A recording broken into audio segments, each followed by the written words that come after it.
as I'm wrapping things up here on the 59 King, Jim and I are having a friendly discussion.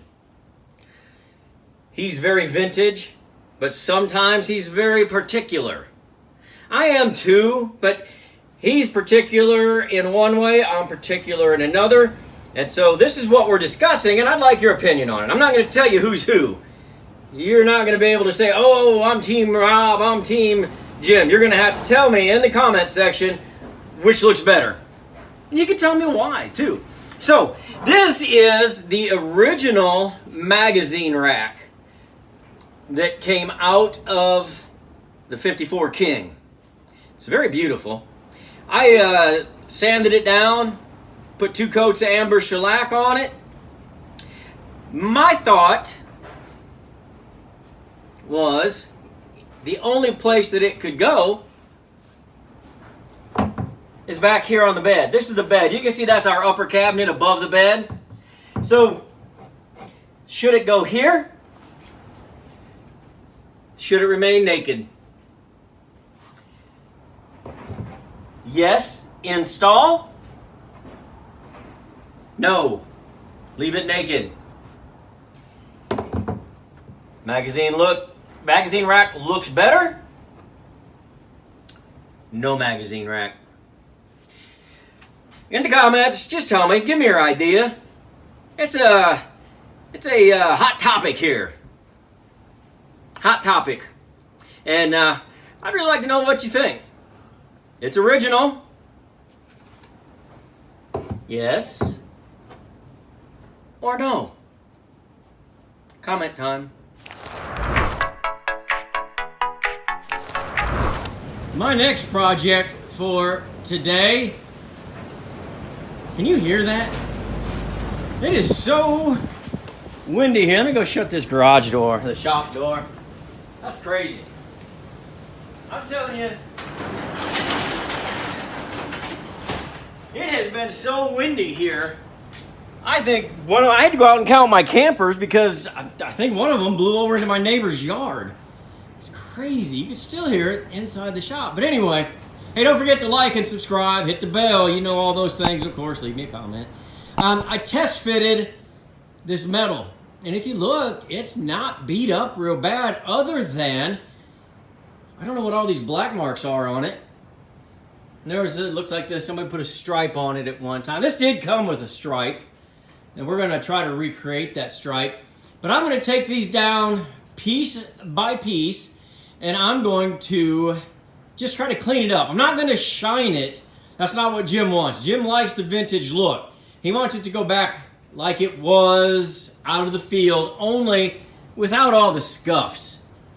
Without all the scuffs. And then when you put the new lights on it and shine the trim up, it's going to look really nice. Now, the thing we have to be careful. This is my opinion. Always make sure that you're sitting on your windows properly. You can see we're a little off there, but I was just test fitting. We want that to match up right here. We want these sides to match up and match up here. And once we get those matched up, then if we have any extra here on the end, we can either just bend it down or we can trim it up.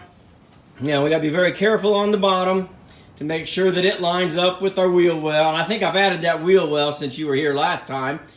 But that's what I'm going to get going on today. And I'll show you a little bit of it. Again, this isn't a whole episode, obviously, but I want you to at least kind of see what I'm doing and seeing if it even works. Here's what I'm going to try. I've got the tools that I need. I've got a bucket of water so that I can wipe this down before and after. And I am taking my orbital sander, and instead of using a sanding disc, I'm going to use these green scouring pads. They'll just hang on there real quick. Look at that, boom. We'll give it a try. I like using these. It doesn't really scuff it up too bad. And if you do, all you got to do is go with the grain one way. Cleans it right up, or so I think. Got our cleanser again. So I just do a real quick test pass, and we'll just kind of see if I'm onto something here, or I'm going to move on to something here. So I'll just get this one right here. That way it'll kind of give us a before and after on each side. I'm going to put a little cleanser on here. And get a little more water right there. Just a little bit of cleanser. Let's see what happens. Might even get a little water right there. Here we go.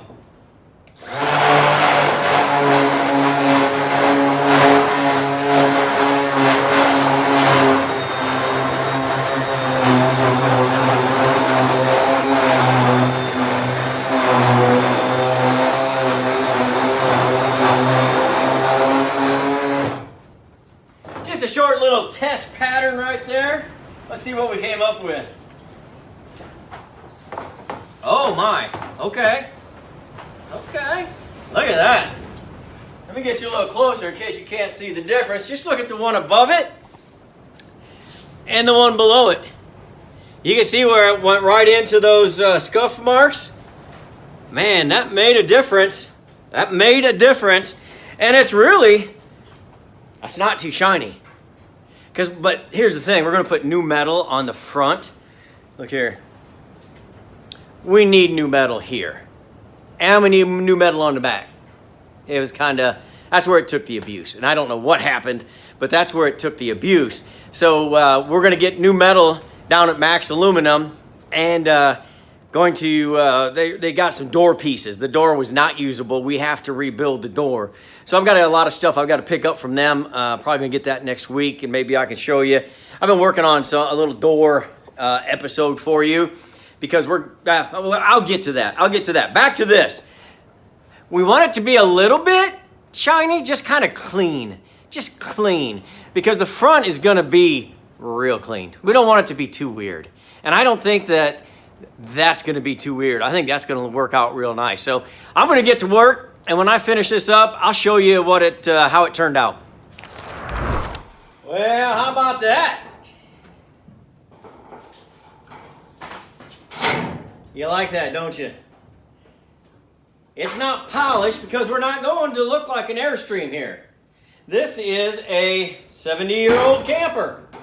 That's what we want it to look like. That's what it looks like. But it's clean. It's clean. It's got a little shine to it, just a little bit. Just enough to let you know somebody put some work into it. But we got all of those black marks off of it. They're all gone. You can't see them. They're not here anymore.